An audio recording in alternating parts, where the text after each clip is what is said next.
जय श्री राम, जय हनुमान। आज हम सब कैंसर के बारे में जानते हैं कि कैंसर का योग किस प्रकार बनता है। आइए हम बोर्ड की तरफ चलते हैं। तो यहाँ पर हमने पूरी चार्ट को तैयार कर दिया है कुंडली बना करके। जैसे एक मकर राशि का लग्न है तो पहले घर पर मकर राशि, कुंभ, मीन, मेष, वृष राशि, मिथुन राशि, कर्क राशि, सिंह राशि, कन्या राशि, तुला राशि, वृश्चिक और धनु। तो अभी हम सबको यहाँ पर देखना है कि कैंसर का योग किस प्रकार बनता है। जैसे यहाँ पर जो हमने चार्ट तैयार किया है तो यहाँ पर हमको ये जानकारी प्राप्त करना है कि कैंसर का योग किस तरह होता है, किस प्रकार बनता है, हम उसके बारे में जानकारी प्राप्त करते हैं। तो यहाँ पर इसको गला और वाणी का प्रतीक कहा जाता है। जो दूसरा घर होता है इसको वाणी का प्रतीक कहा जाता है, क्योंकि यहाँ पर कुछ भी गले से संबंधित कोई दिक्कत होती है तो यहाँ से हमें गणना किया जाता है, वाणी। अब हम यहाँ पर देखेंगे गला,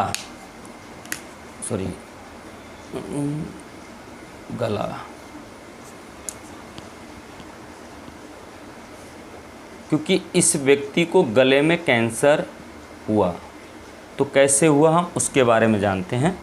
तो यहाँ पर हम देखेंगे कि यहाँ पर कुंभ राशि का माने दूसरे घर पर कुंभ राशि माने विराजमान है। तो कुंभ राशि का स्वामी कौन होता है, मैंने आपको वहाँ पर बताया कि कुंभ राशि का स्वामी होते हैं शनि महाराज। तो अब आइए हम क्रम से जानते हैं। अब हम यहाँ पर ये देखते हैं कि मंगल कैंसर का कारण बनता है। तो मंगल की दृष्टि हम देखते हैं। यहाँ पर हमने लिखा मंगल की दृष्टि कितनी होती है, 3, चौथी, 7वीं, 8वीं। तो हम यहाँ पर ये देखते हैं कि 1, 2, 3, 4, 5, 6, 7, 7वीं दृष्टि से मंगल गले के संबंधित दृष्टि डाल रहा है, क्योंकि मंगल को कैंसर कहा जाता है।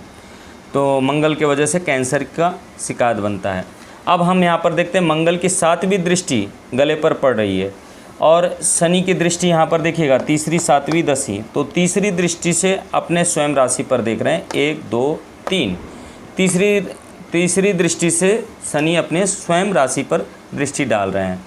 अब हमको ये भी यहाँ पर देखना है, ये तो मंगल और शनि पापक ग्रह हो गए। अब यहाँ पर और पापक ग्रहों की दृष्टि पड़ रही है। तो यहाँ पर हम देखते हैं केतु की दृष्टि 5, 7, 9। तो 1, 2, 3, 4, 5, 5वीं दृष्टि से केतु की गले पर संबंधित यहाँ पर दृष्टि पड़ रहा है। तो मंगल पापक ग्रह, केतु पापक ग्रह, शनि पापक ग्रह, तो इन सब का दृष्टि यहाँ पर गले पर पड़ रहा है। तो हमें ये जानकारी लेना है कि जब इन ग्रहों का गले पर संबंधित दृष्टि पड़ रहा है तो यहाँ पर हमें रोगों का बढ़ावा दे सकते हैं।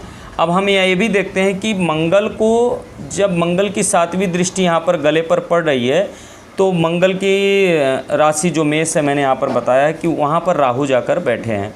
तो राहु को बैठने की वजह से क्या हुआ, राहु की दृष्टि मंगल पर पड़ रही है। तो मंगल को राहु कहते हैं ना कि राहु जब पापक ग्रहों के साथ बैठता है तो पाप ग्रहों को प्रबल कर देता है, और अगर अच्छे ग्रहों के साथ बैठता है तो अच्छे ग्रहों को प्रबल करता है। अब राहु की दृष्टि हम देखते हैं तो 1, 2, 3, 4, 5वीं दृष्टि पर मंगल के ऊपर प्रभाव डालता है। तो कहा जाता है अगर पापक ग्रह, जैसे राहु केतु जो पापक ग्रह होते हैं, अगर इन पापक ग्रहों को अगर ऊपर दृष्टि डालते हैं तो उनके पावर को और प्रबल कर देता है, क्योंकि राहु केतु तो पापक ग्रह कहे जाते हैं, छाया ग्रह भी हैं। तो इनकी दृष्टि अगर पापक ग्रहों के ऊपर अगर पड़ जाता है तो ये काफ़ी पावरफुल उनको बना देते हैं। और अच्छे ग्रहों के ऊपर अगर दृष्टि बनती है या अच्छे ग्रहों के ऊपर अगर इनकी दृष्टि पड़ गई, से गुरु हुए, बुध हुए और अपना शुक्र हुए, तो यहाँ पर राहु के बुरे प्रभाव को ख़त्म कर दिया जाता है, क्योंकि राहु अच्छे के साथ में अच्छा फल देना शुरू करता है, बुरे के साथ में बुरा फल देता है।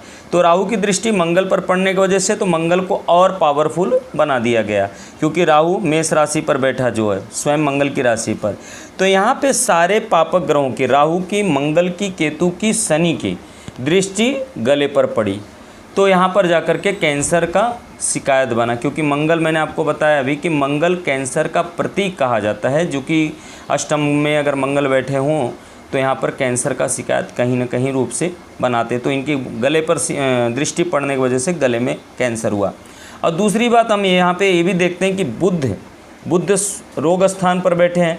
तो बुध जो है शनि के ऊपर दृष्टि डाल रहे हैं। तो जब कहा जाता है कि बुध तो शुभ ग्रह हैं, लेकिन यहाँ पर अगर रोग स्थान पर बैठ गए हैं तो बुध का प्रभाव वहाँ पर बुरा बन जाता है, वहाँ पर शुभ नहीं बनता। ये कोई भी चीज़ को, बुरे चीज़ को और बढ़ावा दे सकते हैं। तो बुध की दृष्टि शनि पर पड़ गई तो शनि को और पावर मिल गया, जिससे और वो वहाँ के लिए नुकसानदायक बन गए। तो राहु, बुध, मंगल, केतु, शनि की दृष्टि गले पर पड़ने की वजह से, पापक ग्रहों की दृष्टि पड़ने की वजह से यहाँ पर कैंसर की संभावना बनी है।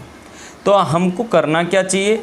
राहु केतु की और शनि की शांति राहु केतु की शनि की शांति करने के बाद मंगल का भी शांति करा लेना चाहिए, जिससे ये चीज़ें, बीमारी या कैंसर से संबंधित जो तकलीफ़ है, ये सब चीज़ें नहीं बन सकती है।